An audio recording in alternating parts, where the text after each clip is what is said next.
Welcome back to the Truth Factory. Trigger warning, this will be a pro-Second Amendment video. So if you're easily triggered by this topic, or if you're a pinko commie who hates freedom, you might want to skip this one. Now, I've been watching footage from the March for Our Lives protest, and it's apparent that the vast majority of attendees knew basically nothing about guns. They've never owned a gun, they've never held a gun, and it seems like they've gotten most of their limited information about how guns work from watching MacGruber. Several celebrities also showed up to this march, including Kim Kardashian, Kanye West, Jimmy Fallon, and Amy Schumer. You are killing children, and they call people like me Hollywood liberals. Even though they all personally have armed security. When questioned about this hypocrisy, D-list celebrity Chelsea Handler responded in a tweet saying, "My armed guards aren't killing children and don't have semi-automatic weapons." Wait, so do her guards carry around muskets? Or single-shot dueling pistols then? These people are idiot sandwiches who don't know what they're talking about, but yet they all seem to have very strong demands about gun reform. Do you think handguns should be legal or illegal? Yeah, sure. They could be legal. It's Legal or illegal? legal as long as you're not capable of killing dozens of people within a minute. But the majority of mass shootings do use handguns, though. That's a bummer. If gun control advocates actually want to have an open debate about government restrictions on gun ownership, sure. But it should probably be based on facts, statistics, and reality, not on emotions, and certainly not based on the opinion of celebrities who have guards who may or may not be armed with muskets. Here's what high school student and weapons control expert David Hogg is proposing. So I asked him what he meant by assault weapon, and I got no response. Here in Washington, we are demanding an assault weapons ban. The people demand a law banning the sale of assault weapons. You know what an assault weapon is? Yeah, it's assault weapon. It's like I kind of do, but kind of don't. Okay. Like it's just What is an assault weapon? Can any of you tell me what an assault weapon is? I guess. That's probably because assault weapon is a purposely ambiguous umbrella term that can mean basically anything, and each state defines it differently. The word assault is a verb, not a noun, so if you beat me to death with a pickle, that could technically be considered an assault weapon and animal cruelty. And there was already a decade-long federal assault weapons ban from 1994 to 2004, and various independent studies came to the same conclusion. The ban had no measurable effect on the number of shootings. Yet most people at March for Your Guns mostly seem to be focused on banning or limiting the purchase of AR-15s and other rifles because they look scary. You don't need an assault rifle. Not need an automatic rifle. Nobody needs an AR-15. Nobody needs AR-15. The public doesn't need machine guns, automatic weapons. That's illegal already. Huh? If you could have an AR-15, why couldn't you have a nuclear weapon? Even though statistically you're more likely to be killed by a blunt weapon like a lead pipe or a wrench or a candlestick by Colonel Mustard in the observatory than you are by a rifle. And while we're at it, we should probably talk about literal disarmament and ban hands too, because you're more likely to die from being assaulted with a fist than you are from a rifle. It's almost like if a criminal wants to kill you, they'll find anything available to do so, and weapon choice has very little to do with it. Now, what I found most interesting about the I Jog for Hog protest was the media coverage of it compared to other marches. It's almost as if the mainstream media is using this march to emotionally manipulate people in order to push a specific anti-gun agenda. Politicians say that your voice doesn't matter because the NRA owns them. We say no more. These politicians are propping up high school students to shield against criticism. Yet no one seems to want to address or even talk about important questions like why the sheriff's department ignored dozens of calls about the shooter and stood down during the shooting.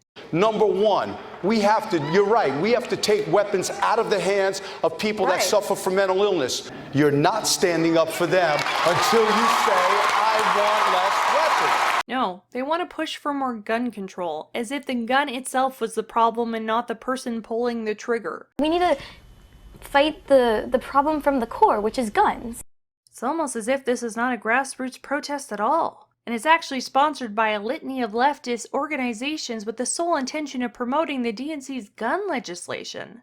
These organizations include George Soros-backed MoveOn.org, Women's March LA, Michael Bloomberg and Everytown Gun for Safety, Debbie Wasserman Schultz, and even Planned Parenthood, who I guess ironically are pushing against the NRA for the deaths of innocent children, even though the NRA doesn't even sell arms, but Planned Parenthood does. The irony here is so thick that a rapper would want to date it. Democrats and left-wing media are constantly implying that limiting guns throughout America will make you safer, that it's a war zone out there, and if you don't cave to their ideas and demands for gun reform, then you're a heartless monster who likes to see children die. You are killing children. You can't criticize the rhetoric because they're victims. But so at what? The They're same kids. Time, so what? They're kids, but we're elevating them to a point now where they're now like making policy. But don't in you think America. they feel the same way that most Americans feel, and that's how the kids feel? Most Americans don't think that we shouldn't have a Second Amendment. If you criticize some of what they're saying, then all of a sudden you're the bad guy. But if you are the bad guy. No, yes, I don't, you are. I think You are. These kids suffered an unimaginable tragedy. I'm not trying to minimize the terrible tragedy of a school shooting or any other gun-related death. No one should have to witness or be a victim of that. Even one death of an innocent person is too much, and if I thought that their gun reform ideas were the solution to end homicide or even suicide, then I would be behind it. Stop this now, not one more. And it's like, yeah, everyone agrees. And when it comes to actual solutions, like I'll say, oh, should we put an armed security person at schools? And they're like, what is this, like a prison? Our schools aren't prisons. I think having armed security in schools is a good idea? No.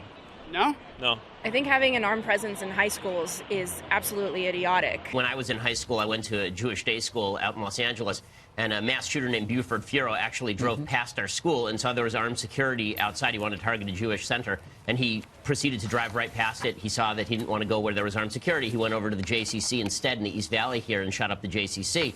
Armed security does make a difference, and having lots of security guards at these schools would be a welcome thing.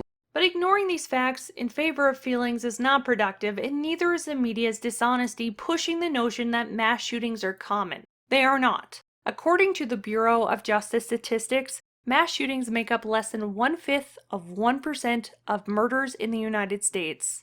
Yet the media likes to disproportionately publicize those tragedies to imply that we're living in a violent hellhole that's getting worse.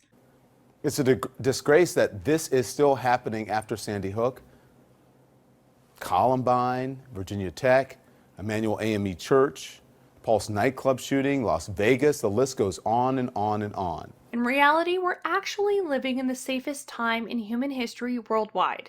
In the United States, homicides by gun, along with other violent crimes, have been steadily decreasing since the mid-1990s. In fact, homicide rates are lower today than they were in the 80s, 70s, and even the 1920s. And that's not because there are less guns today. There are far more guns now. At this point, there's likely more guns than people in the United States. Even guns probably own guns. Murders still happen, of course, but they predominantly occur in certain urban districts. From the most recent data available, 68% of murders happen in 5% of counties. This shows that homicides are largely a localized issue and should be treated as such. I'm a libertarian, and I tend to be an absolutist when it comes to the First and the Second Amendment. I think it's a slippery slope between gun control and undermining the founding principles of America. I think most gun restrictions are an infringement by the state on the rights of the people. The liberal goal here has always been to slowly chip away at this one restriction at a time until there's nothing left. It's not a question of abolishing the Second Amendment or taking people's guns away. You know, because the point is not to ban guns. It's not about taking guns away from people. No one's trying to do that. I'm not even against just assault weapons. I'm pretty much against most guns. I think that the Second Amendment at this time is outdated. I think that the wording needs to be revisited. I think it's something that was meant for a different time. I think the Constitution in and of itself is something that's outdated. Times have changed, and I don't necessarily agree with the Second Amendment to begin with. I don't think it applies in today's society. I don't think it leads to anything good or productive or peaceful. You should be able to protect yourself, but I don't. Not with a rifle. But not with like a rifle. And if you think I'm just being paranoid, here's a Parkland student to spell out their true anti-gun agenda for you. When they give us that inch, that bump stock ban, we will take a mile. Show her you're ready. Can you do that? Joe, can you do that, Pat? Can you add some of the things? You're not going to agree with me. If I could have gotten 51 votes in the Senate of the United States for an outright ban, picking up every one of them, Mr. and Mrs. America, turn them all in, I would have done it. If they just start ignoring or editing the Constitution haphazardly, then it just becomes a meaningless piece of paper and your country becomes Canada. Congratulations, Leaf. Your new leader is a substitute drama teacher. Hand over your guns and your ball sack. You're not a man anymore, you're a people. We like to say people kind, not necessarily mankind, because it's more inclusive. And as crazy as it seems, a recent poll by The Economist found that 39% of Democrats were open to or strongly in favor of repealing the Second Amendment compared to only 8% of Republicans. At least that means that 79% of Americans are against repealing the Second Amendment. But it's a bit terrifying to think that so many people don't understand its importance. The point of the Second Amendment is the right to bear arms for personal protection and to protect against a tyrannical government. And if you don't think that can happen, there are several examples in history where governments have confiscated their citizens' guns. And thousands, sometimes even millions of those unarmed civilians went on to die at the hands of their tyrannical governments. This has happened in the Soviet Union, Turkey, Cambodia, Germany, Uganda, Rwanda, Guatemala, Tibet, and Bangladesh, just to name a few. So it doesn't matter if it's unlikely, it's definitely possible and it can happen very quickly. The good news is this movement has been largely ineffective and is actually working against them. At this point, the only people who seem to care about this obviously socially engineered production are people who already want gun control. So it's an echo chamber and is predictably pushing Republicans further away from that conversation. This is only helping Donald Trump, and his approval rating is going up, despite the negative press, Covfefe. NRA memberships have skyrocketed in the last 2 months, and this movement is not hurting gun sales, it's increasing them, just like when Obama passed gun reform.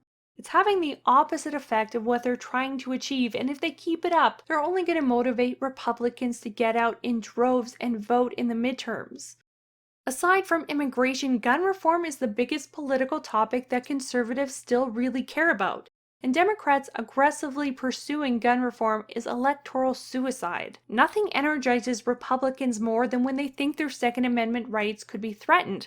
So even though I don't think federal gun reform is the answer, I encourage them to keep protesting. And that's all I have to say for now. Hopefully they don't shut my channel down over this, as they have been shutting down other channels that have been pro-Second Amendment. Thank you for watching. Thank you for supporting me. There are links in the description to my Twitter and my Patreon. I want to start posting more frequently again with some shorter videos. If you like what I do, press that kitty bell and have a great night. Meow!